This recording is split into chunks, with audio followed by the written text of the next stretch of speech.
শেখ হাসিনা কারোর সাথে জেলাসি করে না। Sheikh Hasina father of the নেশনের মেয়ে, বঙ্গবন্ধু শেখ মুজিবের মেয়ে। আমি দেশও বেচি না, দেশের স্বার্থ বেচি না। দেশের স্বার্থ বিবেচনায় হবে তিস্তা মহাপরিকল্পনা চুক্তি। রেল ট্রানজিট দিলে সমস্যা কোথায়, প্রশ্ন প্রধানমন্ত্রীর। যারা দেশ বিক্রির কথা বলে তারাই হয়েছে ভারতের কাছে বিক্রি।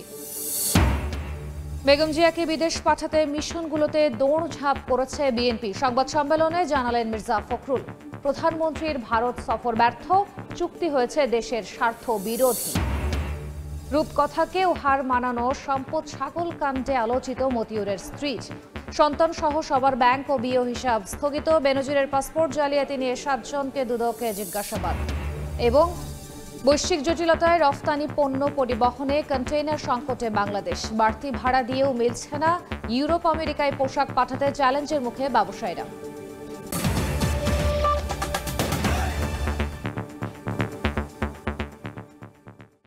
জনপদের সময়ের সঙ্গে আছে আমি খান তাজনীন হাসান। তিস্তা প্রকল্পে ভারত চীন দুই দেশই প্রস্তাব দিয়েছে। যাদের প্রস্তাব লাভজনক হবে তাদেরটি গ্রহণ করবে বাংলাদেশ।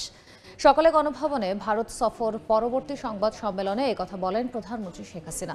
জানান, রেল করিডোর উন্মুখের নামে দেশ বিক্রি করছেন না তিনি। জবাব দেন, যারা বিক্রির সমালোচনা তুলেছে তারাই বিক্রি হয়ে আছে।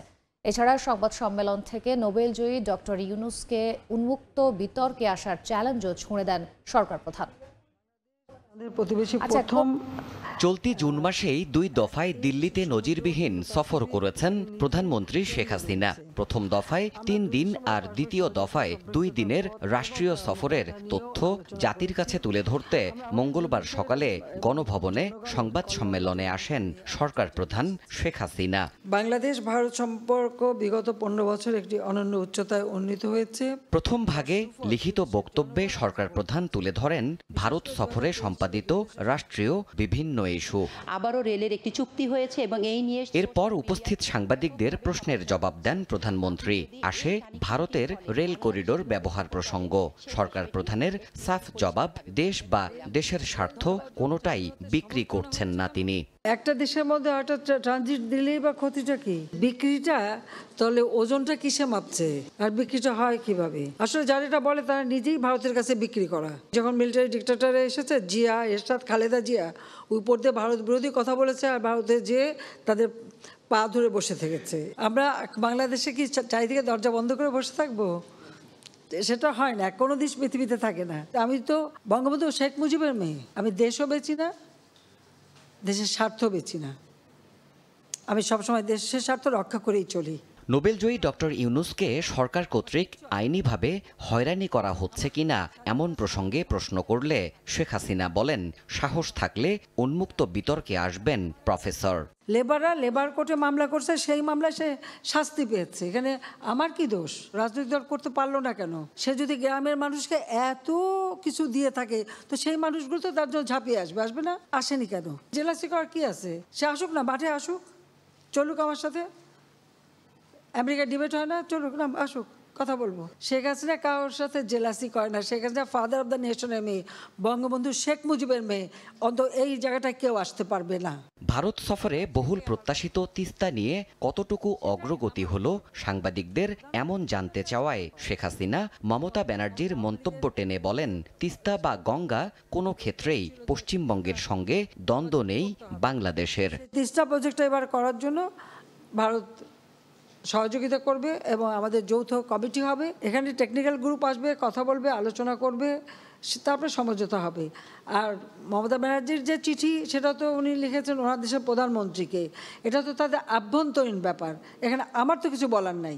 ভারত নাকি চীন, তিস্তায় 2 দেশের প্রস্তাব থাকলেও যেখানে লাভ সেখানেই সাড়া দেয়া হবে বলেও জানান প্রধানমন্ত্রী। তিস্তা প্রজেক্ট আমরা যেটা নিয়েছি, চীনও একটা ফিজিবিলিটি স্টাডি করেছে, ভারতও একটা করবে।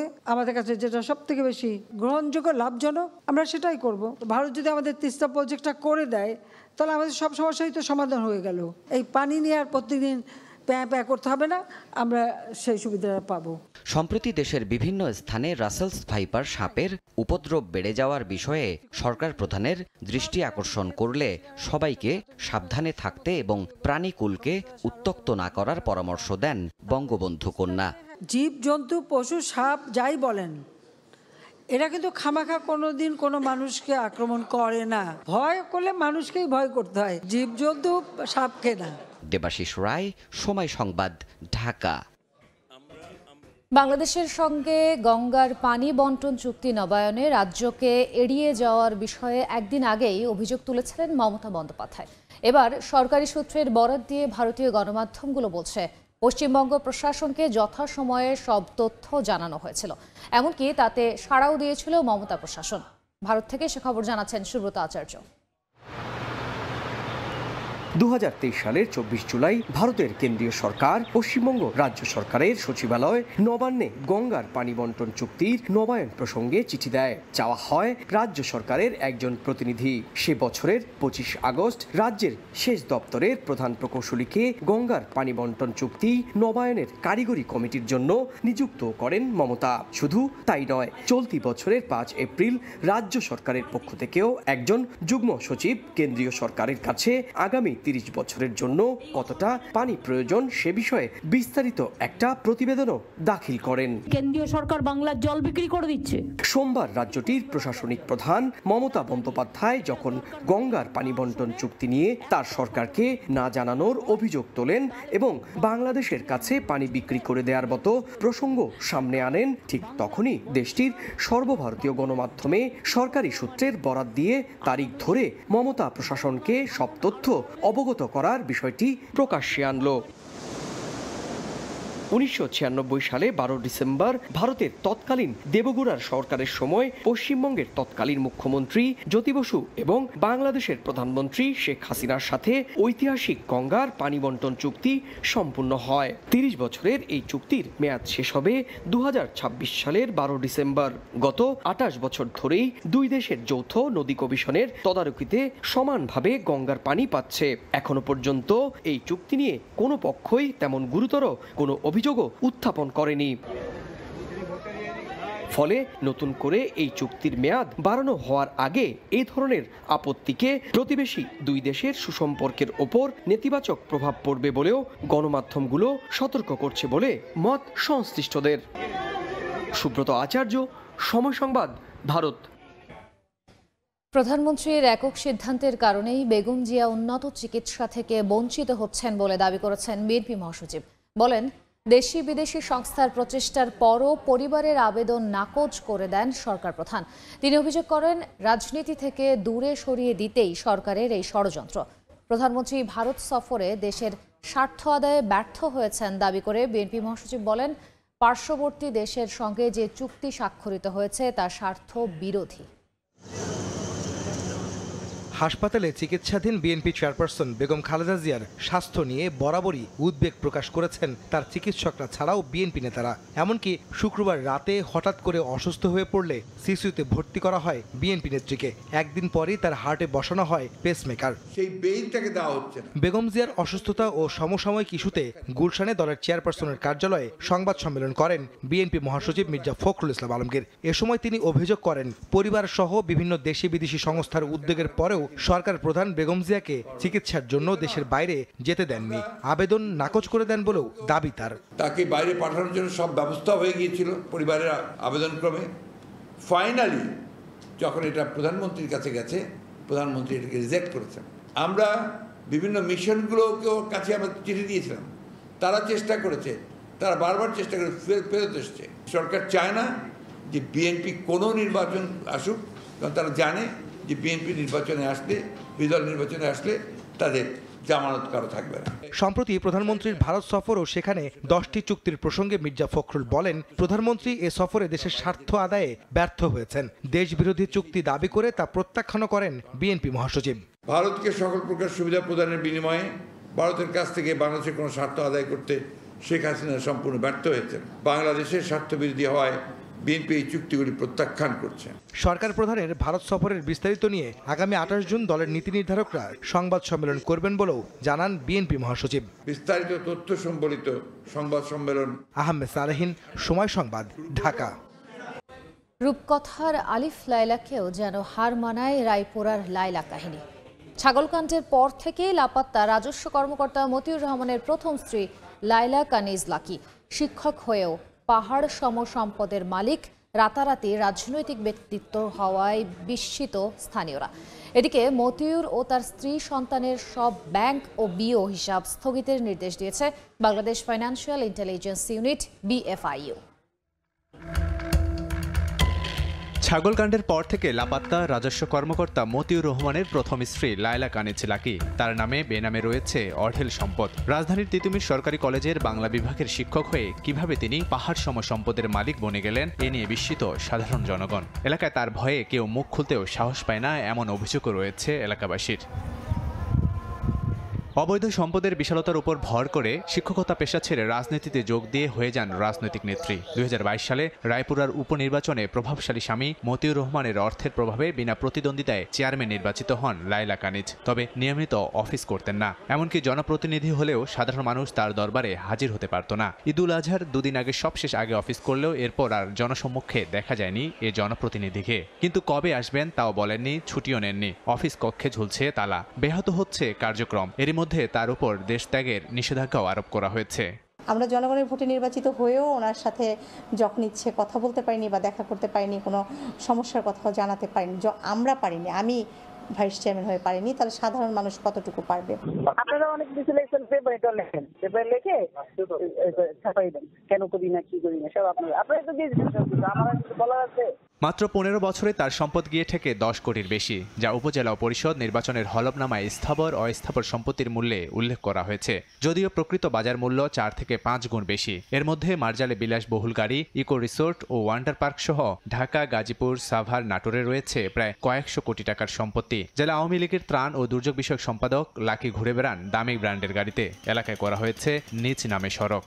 জামা চাপা দিয়ে 1 বছরের টাকা 5 বছরে হয়তো কাউকে দিতে, অনেকের টাকা দেয় না। 1-200 লোক লয়ে আসা এইটা আবার জোর করে দেওয়া করছে। এছাড়া প্রতিনিয়ত মানুষের জমি দখল, মামলা, সন্ত্রাসী দিয়ে হামলা করে মার্জাল এলাকায় নিজ নামে ছেলে আহমেদ তৌফিক রহমান অর্ণব ও মেয়ে ফারজানা রহমান ইস্পিতার নামে রেখেছেন 50 থেকে 60 বিঘা জমি। সময় সংবাদ, নরসিংদী।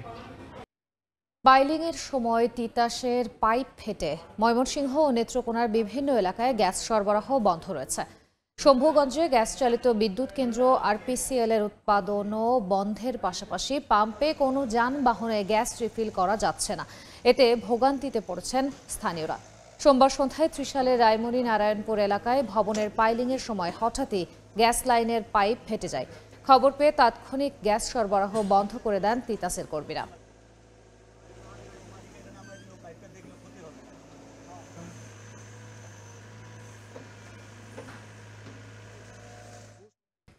ঝিনাইদহে আধিপত্য বিস্তার নিয়ে দুপক্ষের ধাওয়া পাল্টা ধাওয়া হয়েছে। এ সময় এক কৃষকের 1700 পেঁপে গাছ কেটে দেওয়ার অভিযোগ উঠেছে। পুলিশ জানায়, দীর্ঘদিন ধরে শৈলকুপার মথুরাপুর গ্রামে আধিপত্য বিস্তার নিয়ে রইচ মতিয়ারের সমর্থকদের বিরোধিতা চলছিল। এরই জেরে সকালে ধাওয়া পাল্টা ধাওয়া হয়। এক পর্যায়ে এক কৃষকের 100 শতক জমির পেঁপে গাছ কেটে দেয় রইচ সমর্থকরা। বেশ কয়েকটি বাড়িঘরও ভাঙচুর করা হয়। পুলিশ ঘটনাস্থলে গিয়ে পরিস্থিতি নিয়ন্ত্রণে আনে। সিলেট অঞ্চলে অন্যান্য নদ নদীর পানি কমলেও এখনও বিপদসীমার উপর দিয়ে বইছে কুশিয়ারা। পানিতে বিপর্যস্ত 5 উপজেলার নদীপাড়ের কয়েক লাখ বাসিন্দা।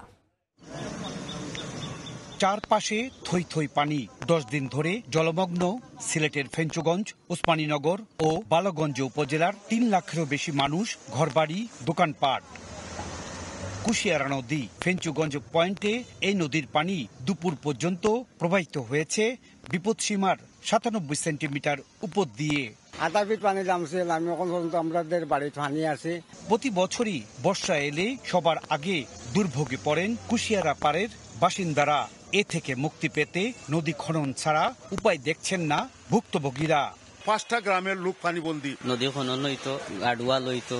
এদিকে মৌলভীবাজারের বড়লেখা, জুড়ি ও কুলাউড়া উপজেলার নিচু এলাকার বাসিন্দারা এখনো পানিবন্দী। চলতি মৌসুমে দ্বিতীয়বারের মতো এই কুশিয়ারা নদীর পানি উপচে ফেঞ্চুগঞ্জের বিস্তীর্ণ এলাকা তলিয়ে দিয়েছে। এই অবস্থার স্থায়ী সমাধান চাচ্ছেন এলাকাবাসী। সিলেটের ফেঞ্চুগঞ্জ থেকে ইকরামুল কবির, সময় সংবাদ। গোপালগঞ্জে বঙ্গবন্ধু শেখ মুজিবুর রহমানের সমাধিতে শ্রদ্ধা জানিয়েছেন নবনিযুক্ত সেনাপ্রধান জেনারেল ওয়াকারুজ্জামান। দুপুরে টুঙ্গিপাড়া যান নবনিযুক্ত সেনাপ্রধান। প্রথমে বঙ্গবন্ধুর সমাধিতে ফুল দিয়ে শ্রদ্ধা জানান তিনি। এ সময় সেনাবাহিনীর একটি চৌকস দল রাষ্ট্রীয় সালাম প্রদান করে। পরে বিশেষ দোয়া ও মোনাজাত শেষে সমাধিসৌধ কমপ্লেক্সে রাখা পরিদর্শন বইয়ে মন্তব্য লিখে স্বাক্ষর করেন সেনাপ্রধান। এ পর্যায়ে শীর্ষ সংবাদগুলো জানিয়ে দিচ্ছি আরেকবার। শেখ হাসিনা কারোর সাথে জেলাসি করে না। Sheikh Hasina father of the নেশনের মেয়ে, বঙ্গবন্ধু শেখ মুজিবের মেয়ে। আমি দেশও বেচি না, দেশের স্বার্থ বেচি না। দেশের স্বার্থ বিবেচনায় হবে তিস্তা মহাপরিকল্পনা চুক্তি। রেল ট্রানজিট দিলে সমস্যা কোথায়, প্রশ্ন প্রধানমন্ত্রীর। যারা দেশ বিক্রির কথা বলে তারাই হয়েছে ভারতের কাছে বিক্রি। বেগম জিয়াকে বিদেশ পাঠাতে মিশনগুলোতে দৌড়ঝাঁপ করেছে বিএনপি। সংবাদ সম্মেলনে জানালেন মির্জা ফখরুল, প্রধানমন্ত্রীর ভারত সফর ব্যর্থ, চুক্তি হয়েছে দেশের স্বার্থ বিরোধী। এবং রূপকথাকেও হার মানানো সম্পদ ছাগল কাণ্ডে আলোচিত মতিউরের স্ত্রীর। সন্তান সহ সবার ব্যাংক ও বিও হিসাব স্থগিত। বেনজিরের পাসপোর্ট জালিয়াতি নিয়ে 7 জনকে দুদকে জিজ্ঞাসাবাদ। এই ছিল জনপদের সময়। রাতের সময়ের সঙ্গে থাকবেন সহকর্মী জাফর সাদিক। ধন্যবাদ তাজনীন। রাতের সময় নিয়ে ফিরছি কিছুক্ষণ পর, সঙ্গে থাকুন সময়ের।